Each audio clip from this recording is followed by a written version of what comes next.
तो ये जो ए, बी एंड सी है ये आपकी एग्रीकल्चर इनकम को डिफाइन करती हैं। सेक्शन याद रखना बहुत जरूरी है। सेक्शन 2(1)(a) के अंडर एग्रीकल्चर इनकम डिस्क्राइब की जाती है इन इनकम टैक्स एक्ट। तो फर्स्ट ऑफ ऑल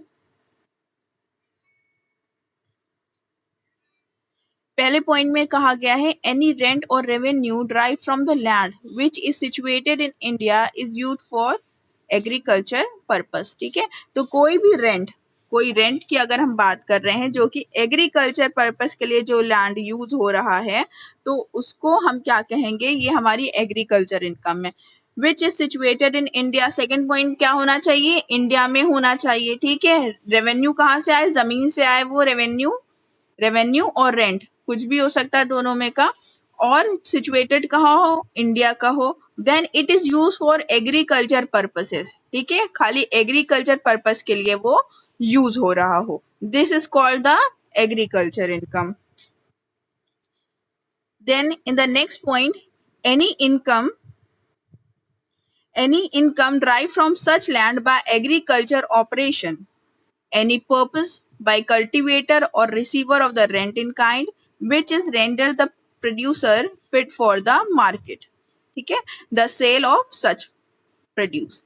तो कोई भी ऐसी जमीन जहां पे कल्टीवेशन का काम हो रहा हो, जहां पे ये सारी चीजें, गेहूं हो गया और जितने भी फूड आइटम्स है या फिर कोई भी चीज उगाने के लिए अगर यूज करी जा रही हो, कल्टीवेशन के लिए, खेती के लिए यूज करी जा रही हो, तो वो आपका क्या हो जाएगा, एग्रीकल्चर इनकम हो जाएगा।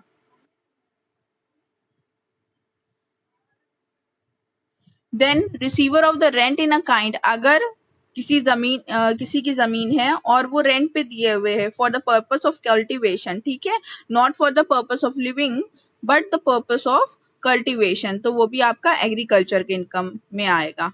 Then the sale of such product, तो वो जो प्रोडक्ट निकला है उसका, जहाँ पे कल्टीवेशन हुई थी, और जो भी प्रोडक्ट, जो भी आइटम निकल के आया है फिर उसको मार्केट में जब बेचा जाता है तो that is called the agriculture according to the B. Then C में बता रहे हैं any income from farm house, किसी का कोई फार्म हाउस है, ठीक है, वहां से जो भी इनकम रिसीव हो रही है that is also come under the agriculture income. Then here's the noting point is capital gain arising from the transfer of agriculture land shall not be treated as agriculture income। अगर कोई इंसान जमीन बेच रहा है, ठीक है, वो कैपिटल गेन उसमें होता है, लैंड सेलिंग और बाइंग और सेलिंग पर्पज से ली जा रही है और फिर उसको रीसेल करा जा रहा है, तो जिससे जो भी अमाउंट रिसीव होता है, जो भी रेवेन्यू बनता है, तो ये आपका एग्रीकल्चर इनकम नहीं होती है। Then the following condition are satisfied in the income land for the treated as agriculture income। ठीक है, तो यहाँ पे कह रहे हैं कि ये जो पॉइंट दिए हुए ये सारी चीजें फुलफिल होनी चाहिए according to the agriculture income. क्या क्या चीजें होनी चाहिए, first of all the land must be situated in India, तो ये सबसे प्राइमरी चीज होनी चाहिए कि इंडिया का ही वो जमीन हो, इंडिया के बाहर की ना हो।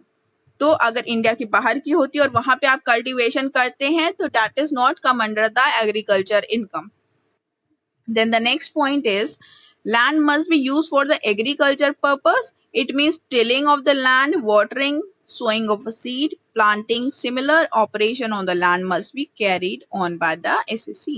ठीक है, तो जो भी यहाँ पे कल्टीवेशन कर रहा है तो वो कौन कौन सा काम करे, बीज बोए, प्लांटिंग करे, वहां पे टिलिंग करे, ठीक है, मीन्स जो भी फार्मिंग में चीजें यूज होती हैं वो सारी वहां पे फार्मिंग करे वो, और इसी तरीके के ऑपरेशन मिलते जुलते करता है, तो उसी को हम एग्रीकल्चर पर्पस के लिए यूज हुआ लैंड कहते हैं, otherwise not. Then the third point is the receiver of the income from the land must have interest in the land, the landlord or the tenant or unsatisfactory mortgages, unfunctionary mortgages of the land has interest in the land। ठीक है,